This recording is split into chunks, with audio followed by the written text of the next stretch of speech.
All right, guys, we have the top five best-selling cards on TCG Player for December. I personally love these videos because it basically everybody uses TCG Player to see prices. I mean, you go to shows, everybody brings up TCG Player to look at pricing and take percentages. And I sell on TCG Player, like everybody uses TCG Player to base everything.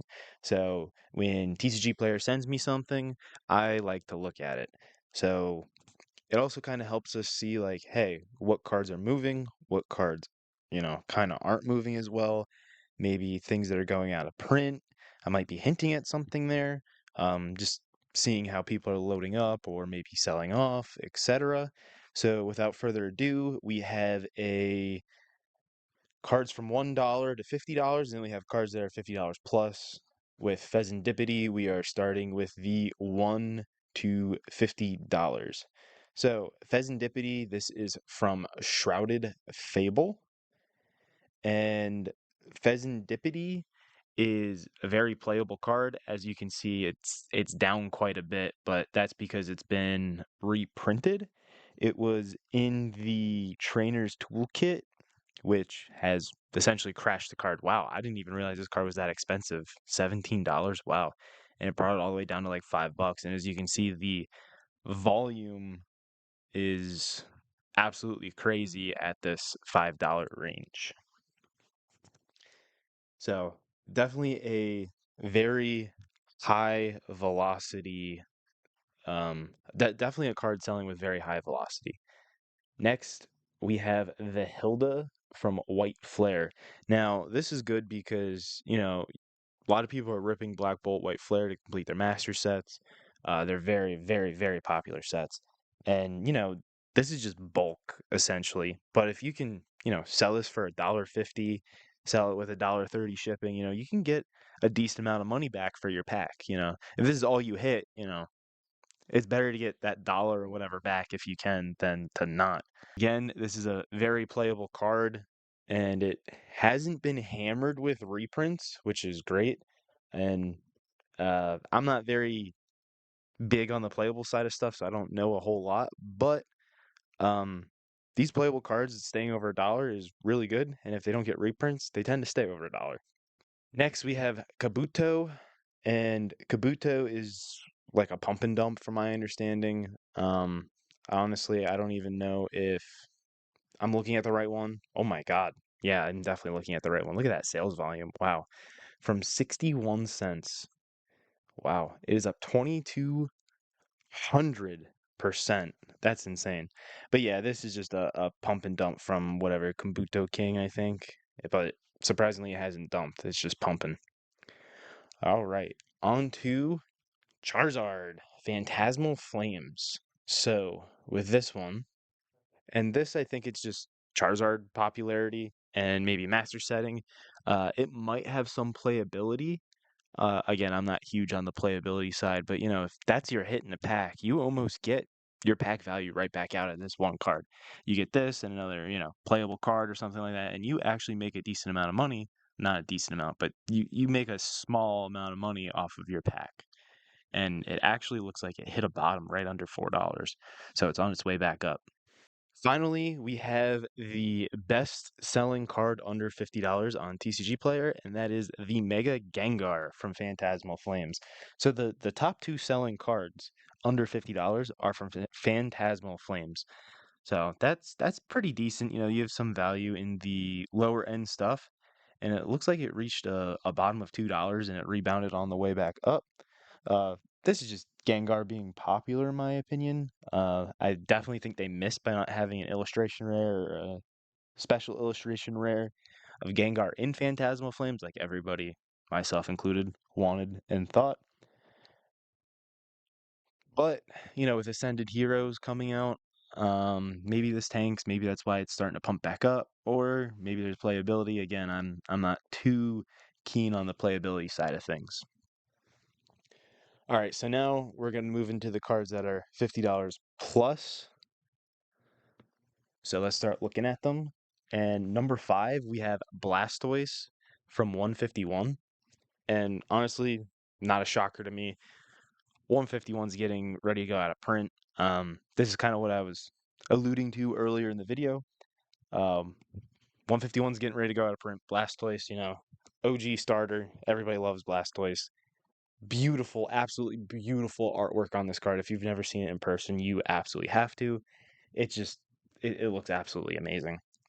And honestly, the Blastoise might be a better artwork than the Charizard in my opinion.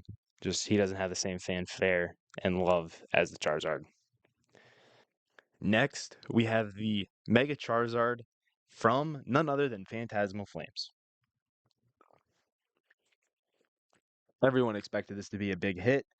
Um, Probably one of the best Charizard artworks we've ever gotten. And I mean, really, there's nothing else to really say about it. It's super popular. Sales volume on it for a card being this expensive, sales volume's pretty high. So that's pretty cool to see. And, Phantasmal Flames new release, so it's got that going for it as well. We'll just continue to monitor this and see how that goes. Next, we have another Charizard. Call it the Charizard Show. This one's from Obsidian Flames. This is the original. What is it called? Terra, the crowns. This is the original Terra crown SIR Charizard, whatever you want to call it. And this has been, kind of all over the place. It reached 120 not too long ago, and kind of dipped back down. Yeah, there's your nice little pump right there, all the way up to, what does it actually say? Yeah, 126. That was nice, all the way from 57, and now it's settled right around 75. Looks like the lowest listed by full art TCG here is $90, and Obsidian Flames is getting ready to go out of print as well. Could this just be because people are preparing for the out of print sets to skyrocket? You're not going to see them ever again, or is it, just Charizard being the new set? And Charizard's popularity, that's to be determined. Truthfully, I don't know. I don't like this Charizard as much as pretty much every other Charizard we've gotten after it. Once again, 151 with Charmander. Again, I love 151. The artwork, just everything about it. 151 got me back. First set I master setted, and here we go with the Charmander. Again, 151 getting ready to go out of print. Super, super popular. And Charmander is just in a league of its own. Just a league of its own. It's kind of been all over the place in the past year, reached a high of $65 and a low of $40 over last summer. And looks like the lowest listed is right around $85 from PD cards. No way that's right. Let me take a look at this. Wow, it's actually selling. Last sold is $75. So I think people are either just jacking the prices up because they know they're getting ready to go out, or buyers are just ready for them to leave, and got to snag it up before it goes out of print and these things moon.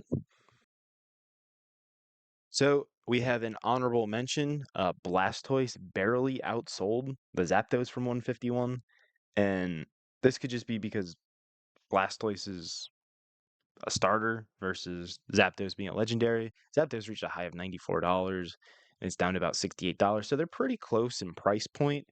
Um, could just be popularity, like I said. But again, seeing 151 all over this list, and especially as an honorable mention, our next honorable mention is none other than the Charizard from 151. Let me bring this to a near mint listing.